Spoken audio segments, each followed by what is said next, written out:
So the question was about when we have one of our staff members in the Department of Corrections test positive, it's important to let other people know who may have been exposed, right, so we can monitor their health, and then also seek more applications to be able to fill in people who may be quarantined. So I would say for the first one, again, this is why Lancaster County Public Health does the investigation. So every public health department does this. When we have somebody who tests positive, what they do is they do that contact investigation to see who else may have been impacted by this so that they can be notified, they can start monitoring their health and so forth. And you remember, part of our screening criteria is if you start developing symptoms and you test negative for, say, flu, having that contact with somebody we know has got coronavirus makes you a high-risk case and then bumps you up in the priority to get testing yourself. So that's one of the reasons why this is important. And so we do ask people, that's why we notify people and that's why we monitor.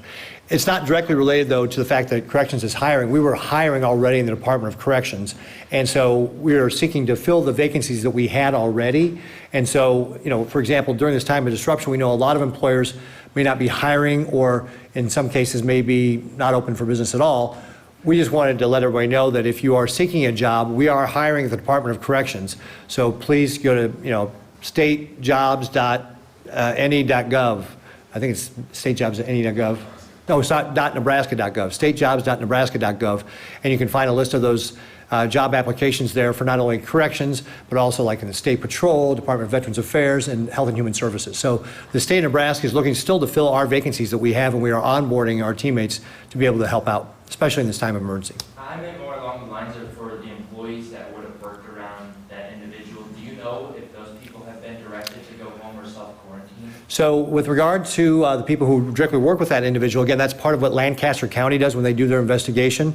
So they're the ones that would be making that recommendation. So I don't know right now if those folks were told to go home. I suspect it's going to be more like, I don't know. Because we'll have to get that answer for you, because I don't know the answer off the top of my head, because that's, again, Lancaster County does the investigation. They haven't even gotten back to us yet with regard to what their investigations are. Yeah, and we can get more, we can see if there's more detail on that, and maybe we can get back before we leave today. If we get a response back, we might have to just follow up with you later. Do we know if there's potential that any inmates were exposed?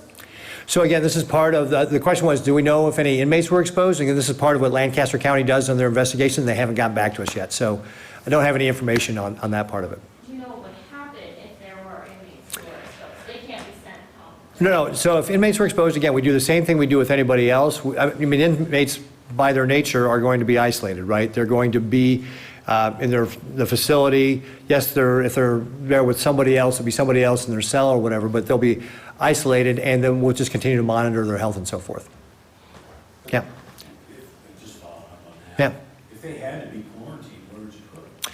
Usually in a cell with somebody else. Yeah, so if somebody has to be quarantined, and again, maybe what we need to do is just follow up more specifically. I don't know the specifics about what the measures Corrections is taking specifically to quarantine people who, again, become symptomatic and test positive versus just having been exposed and we're monitoring. So I don't know, again, what the direct process is. I know we've got a procedure for it, but maybe we can follow up with you on that one.